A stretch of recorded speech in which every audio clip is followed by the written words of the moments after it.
मेरा नाम विकास है। मैं दिल्ली का रहने वाला हूँ और इंदौर में अपने मालिक के घर नौकरी करता था।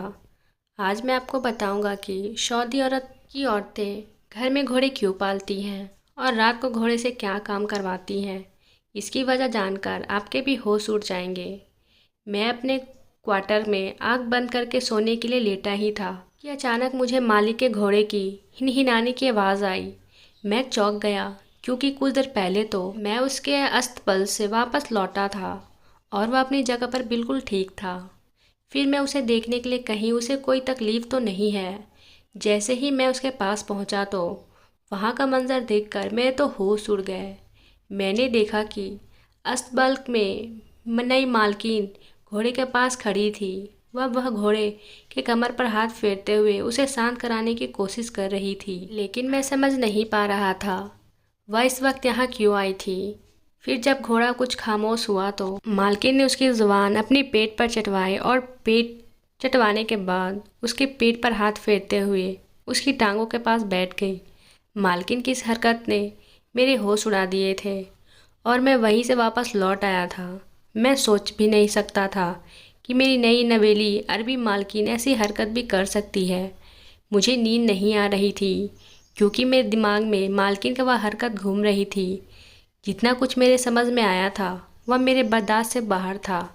क्या मेरी मालकिन आधी रात को घोड़े के साथ? यह सब सोचते सोचते मुझे नींद आ गई थी। उसके बाद जब मेरी नींद खुली तो मैं जल्दी से तैयार होकर किचन में चला गया तो मेरी मालकिन नाश्ते की टेबल पर बैठी मेरा इंतज़ार कर रही थी और मेरी जान निकल गई थी क्योंकि नाश्ता बनाने की जिम्मेदारी तो मेरी थी। पता नहीं मेरी मालकिन को इतनी सुबह उठने की आदत कैसे थी, या फिर रात भर वह सोती ही नहीं थी। जब से वह शादी करके इस घर में आई थी मेरे लिए काम करना बहुत मुश्किल हो गया था। मुझे हर वक्त यही फिक्र सताती थी कहीं उनकी सेवा में कोई कमी न रह जाए, क्योंकि वह मालिक को दिलो जान से प्यारी थी। मैं अपने मालिक का वफादार नौकर था और यह बात मेरे लिए बर्दाश्त से बाहर था कि कोई औरत मेरे मालिक को ऐसे धोखा दे। अगर कोई और औरत होती तो मैं मालिक को रात वाली बात पहले ही बता देता, लेकिन वह मालिक की पत्नी थी और मेरे मालिक ने अपनी पत्नी से बहुत प्यार करते थे, इसलिए मैं फ़िलहाल शांत था। मेरे मालिक बिजनेस के सिलसिले में एक शहर से दूसरे शहर सफ़र करते रहते थे और पिछले 10 दिनों में तो किसी दूसरे शहर गए हुए थे। घर में मेरी नई मालकिन और मेरे मालिक की माँ यानी मेरी बड़ी मालकिन मौजूद थी।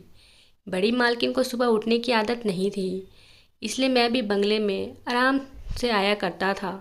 लेकिन जब से नई मालकिन आई थी मुझे जल्दी उठकर कामों में लगना पड़ता था। मेरी नई मालकिन की आदत तो बहुत अजीब थी। मैं जब भी बड़ी मालकिन से उनकी आदतों के बारे में बात करता तो बड़ी मालकिन कहती कि वह अरबी औरत है और हमारे शहर में नई नई आई है, इसलिए उनके तौर तरीके हमसे अलग हैं। मालिक के आदेश पर मैं अरबी खाना बनाना भी सीख रहा था और अरबी भाषा भी, क्योंकि मेरे मालिक चाहते थे कि मालकिन को अपने वतन का याद ना आए और वह हमारे माहौल में ही रह जाए। इसलिए हमारे घर को सऊदी अरब के माहौल की तरह कर दिया गया था। लेकिन सऊदी अरब के तौर तरीके बहुत ही अलग होते थे। मेरे लिए उन्हें समझाना फॉलो करना बहुत मुश्किल हो रहा था क्योंकि मैं तो दिल्ली से था। मेरे मालिक बहुत ही अच्छे इंसान थे और उनका बहुत बड़ा बिजनेस था। मेरे मालिक ज़्यादातर सऊदी अरब में रहते थे। यहाँ सिर्फ बड़ी मालकिन थी और मुझे उनकी सेवा के लिए रखा गया था। इतने बड़े बंगले में अकेली बड़ी मालकिन के लिए ज़्यादा काम नहीं करना पड़ता था, इसलिए मैं बहुत सुकून से अपनी नौकरी कर रहा था। मालिक को सऊदी अरब में रहते रहते वहाँ की भाषा बोलने की आदत हो चुकी थी और उसी वजह से मुझे भी वहाँ की कुछ कुछ भाषा समझ आने लगी थी। जब 2 महीने पहले मालिक सऊदी अरब से वापस लौटे तो वह अकेले नहीं थे, बल्कि उनके साथ उनकी खूबसूरत पत्नी भी मौजूद थी। मालिक ने सऊदी अरब में उनसे लव मैरिज की थी और अब उन्हें इंदौर ले आए। यह खबर ना सिर्फ मेरे लिए चौंका देने वाली थी, बल्कि बड़ी मालकिन भी हैरान रह गई थी क्योंकि उनके इकलौते बेटे ने उन्हें बताया बिना अपनी मर्जी से शादी कर ली थी और दुल्हन को घर ले आया। शुरू में तो बड़ी मालकिन ने उन्हें अपनाने से मना कर दिया था क्योंकि उनका कहना था कि सऊदी अरब की औरतें इंदौर की औरतों से बहुत अलग होती हैं और उन औरतों को पत्नी बनाना सिवा बेवकूफ़ी के अलावा और कुछ नहीं है। लेकिन जब उन्होंने अपने बेटे की मोहब्बत देखी तो फिर धीरे धीरे उन्होंने भी स्वीकार कर लिया। लेकिन बड़ी मालकिन ने सही अंदाज़ा लगाया था।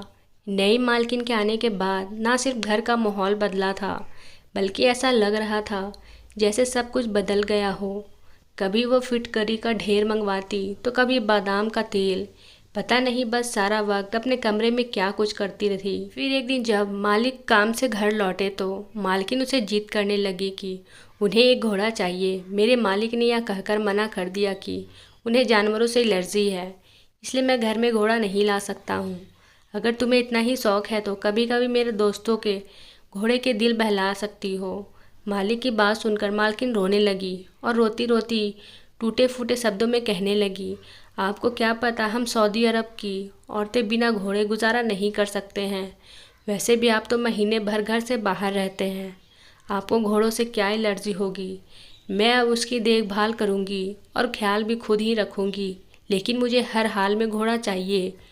उसी दिन मुझे पता चला कि मेरी मालकिन को तो अच्छी खासी हिंदी भी आती है। पहले तो मालिक ने अपनी पत्नी को प्यार से समझाने की कोशिश की, लेकिन जब वह नहीं मानी तो ना चाहते हुए भी मालिक ने उन्हें सफ़ेद रंग का घोड़ा खरीद कर दिया और कह दिया कि इस घोड़े को घर के पिछले हिस्से में बांध कर रखना।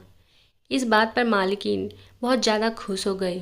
मुझे भी ये लगा कि शायद अब उन्हें तन्हाई दूर करने के लिए रखना चाहती थी, या फिर सऊदी अरब की औरतें घोड़ों को आदी होंगी। लेकिन मुझे क्या मालूम था यह सऊदी अरब की औरतें घोड़े के साथ क्या करती हैं। माली को घर आए हुए 10 दिन ही हुए थे कि माली को दोबारा सऊदी अरब जाना पड़ा। उनके जाने के बाद मैंने गौर किया कि मालकिन की आदतें बहुत ही अलग है, क्योंकि वह दिन भर ऐसी चीज़ें खाती जिससे उन्हें ताकत मिले और अपनी खूबसूरती का भी भरपूर ख्याल रखती थी, जबकि मालिक तो घर पर मौजूद नहीं थे। अब तक मालकिन को अपने घोड़े के साथ बहुत लगाव हो चुका था और वह हमेशा ही घोड़े के साथ रहती थी।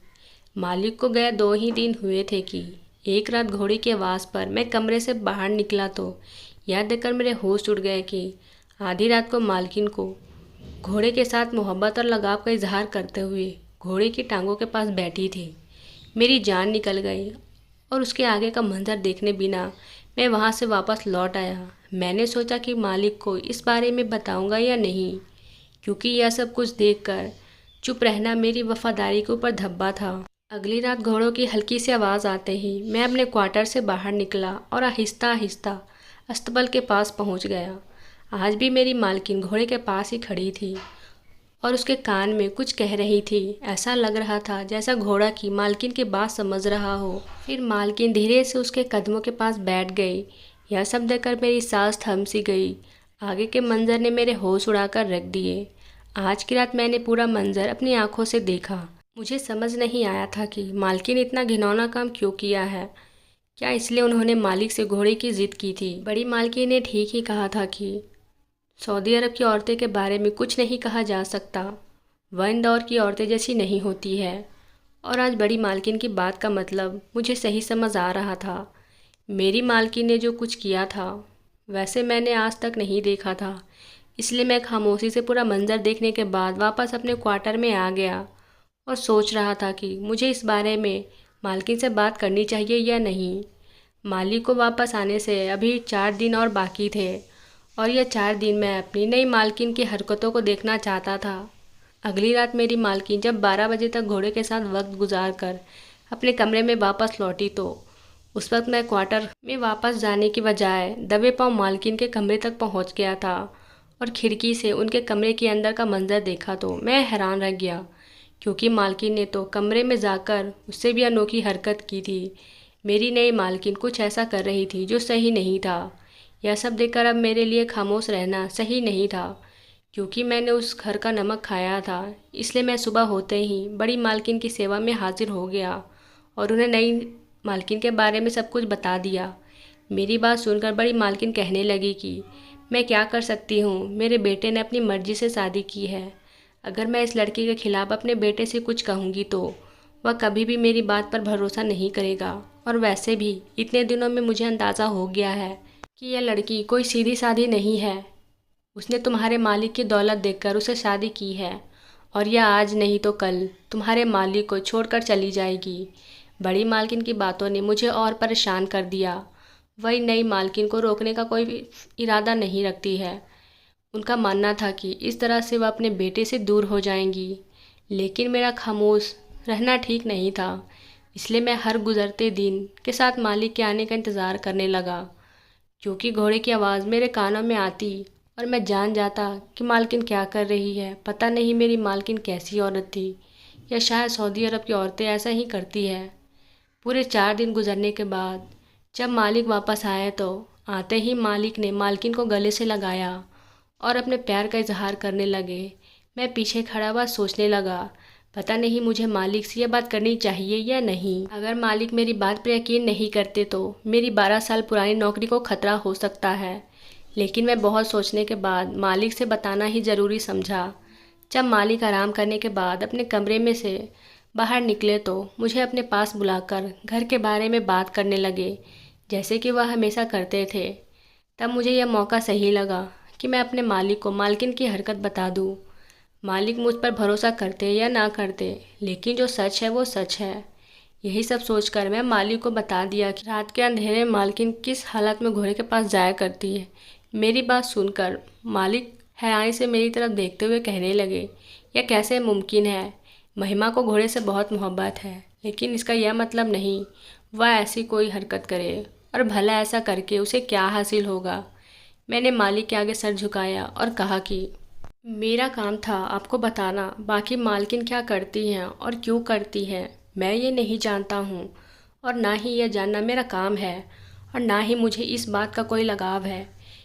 लेकिन मुझे डर था कि कहीं मेरा मुंह बंद रखना आपको नुकसान न पहुँचा दे, क्योंकि जो कुछ मालकिन कर रही थी उससे आपको नुकसान हो सकता है। मेरी बात सुनकर मालिक शांत हो गया और उन्होंने अपनी पत्नी को बुलाया और कहा कि महिमा, मैं आज रात को 1 हफ्ते के लिए दूसरे शहर जा रहा हूँ, और एक बात, फिर मुझे 1 हफ्ते अकेले रहना होगा।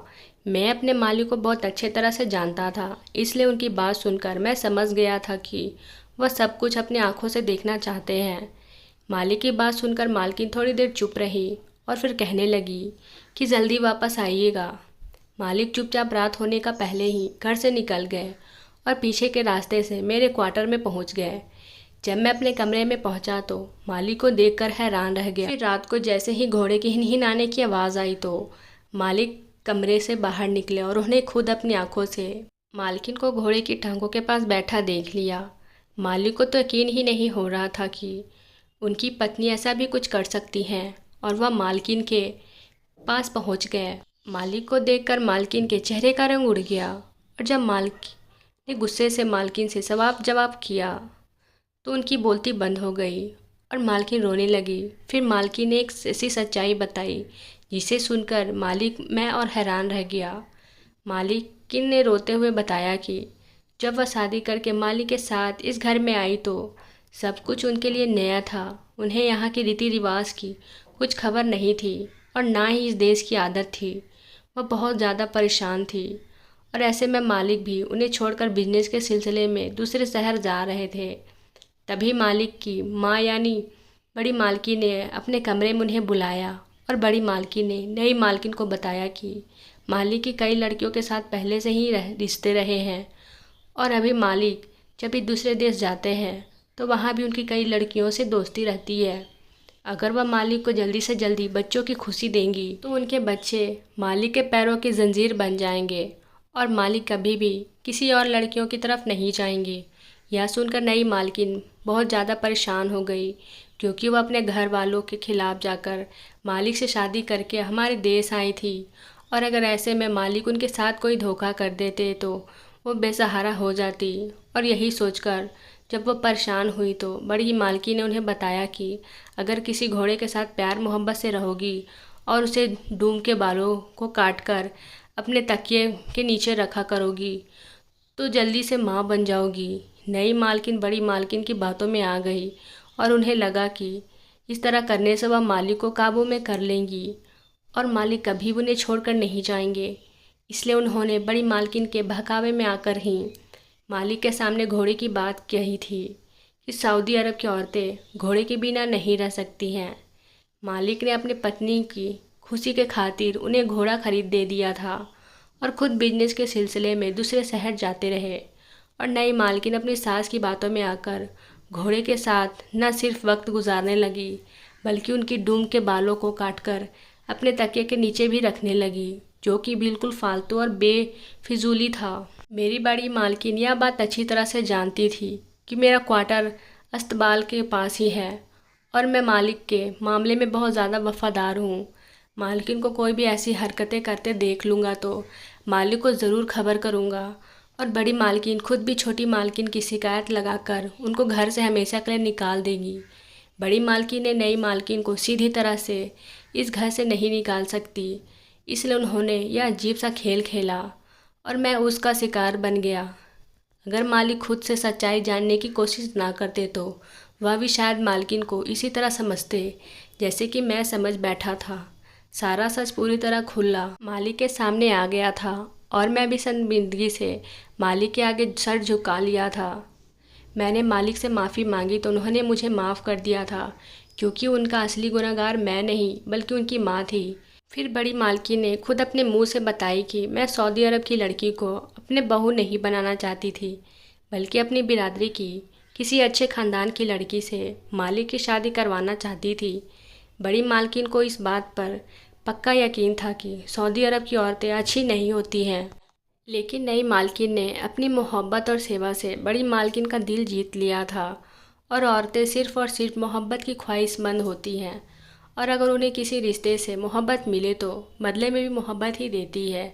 और यह बात नई मालकिन ने सच साबित कर दी थी कि मोहब्बत का ताल्लुक सिर्फ जुबान से नहीं बल्कि दिल से होता है। कहने को मैं एक नौकर था, लेकिन नई मालकिन मेरे साथ भी बहुत इज्जत से पेश आती थी और उनका घोड़ा आज भी बंगले में मौजूद है और वह पहले से भी ज़्यादा उसे मोहब्बत करती हैं। आपको ये कहानी कैसी लगी कमेंट में ज़रूर बताएं और साथ ही साथ चैनल को सब्सक्राइब करना ना भूलें और वीडियो अच्छी लगी हो तो लाइक शेयर ज़रूर करें। धन्यवाद दोस्तों।